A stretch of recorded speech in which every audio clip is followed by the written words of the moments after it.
ഇന്ന് നമ്മൾ മനസ്സിലാക്കുവാൻ പോകുന്നത് സ്ത്രീകളുമായി ബന്ധപ്പെട്ട ഒരു വിഷയത്തെക്കുറിച്ചാണ്. അതായത് സ്ത്രീകളുടെ സ്വകാര്യ ഭാഗം എങ്ങനെ വൃത്തിയാക്കണം എന്ന വിഷയത്തെക്കുറിച്ചാണ് നമ്മൾ മനസ്സിലാക്കുവാൻ പോകുന്നത്. ഒരു ആരോഗ്യവുമായി ബന്ധപ്പെട്ട ഒരു അറിവാണ് നമ്മൾ മനസ്സിലാക്കുവാൻ പോകുന്നത്.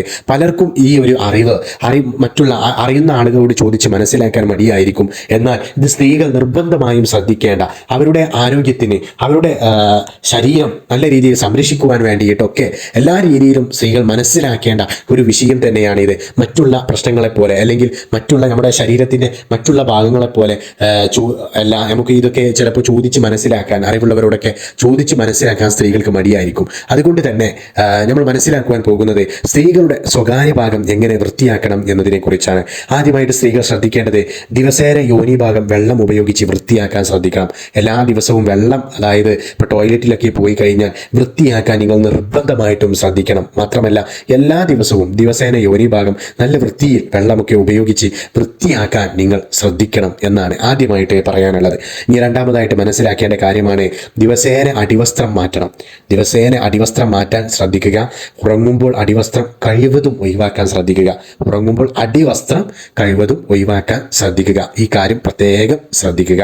അതുപോലെ ഇത് വിയർപ്പ് കൊണ്ടുണ്ടാക്കുന്ന ബുദ്ധിമുട്ടുകളൊക്കെ, അടിവസ്ത്രം ഉപയോഗിക്കണം, പക്ഷേ ഉറങ്ങുമ്പോൾ കഴിയുന്നതും ഇത് ഒന്ന് ഒഴിവാക്കാൻ ശ്രദ്ധിക്കുക. മാത്രമല്ല അടിവസ്ത്രം ദിവസവും മാറ്റുക.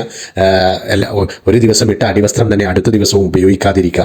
അപ്പോൾ ഈ വിയർപ്പ് കൊണ്ട് വരാൻ സാധ്യതയുള്ള പ്രശ്നങ്ങളൊക്കെ ഇതുകൊണ്ട് ഇല്ലാതായാകും. അതുകൊണ്ട് ഈ കാര്യം പ്രത്യേകം ശ്രദ്ധിക്കുക.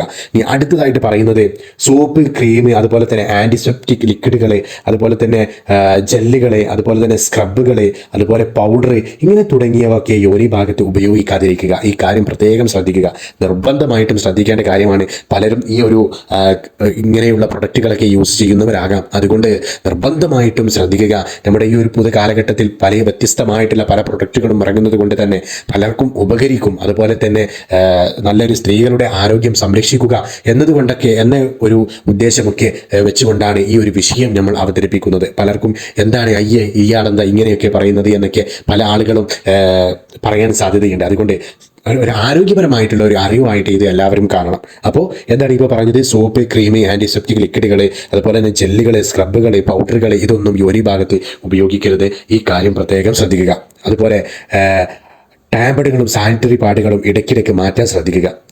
സാനിറ്ററി പാഡുകൾ, ടാമ്പുകളൊക്കെ ഇടയ്ക്കിടയ്ക്ക് മാറ്റാൻ ശ്രദ്ധിക്കുക.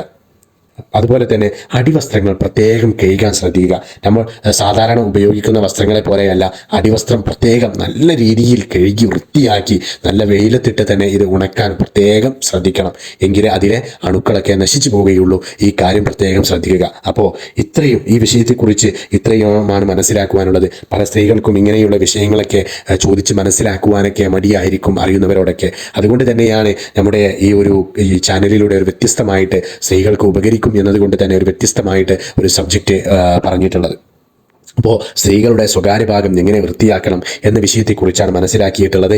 ഈ ഒരു മെസ്സേജ് നിങ്ങൾ ഉപകരിക്കുന്നവർക്കൊക്കെ ഒന്ന് ഷെയർ ചെയ്ത് കൊടുക്കുക. പരമാവധി ഇത് നിങ്ങൾ കേട്ട് മനസ്സിലാക്കി ഇത് ഉൾക്കൊള്ളാൻ ശ്രദ്ധിക്കുക. അപ്പോൾ ഇനി നല്ലൊരു വിഷയവുമായി നമുക്ക് അടുത്ത ദിവസം കാണാം.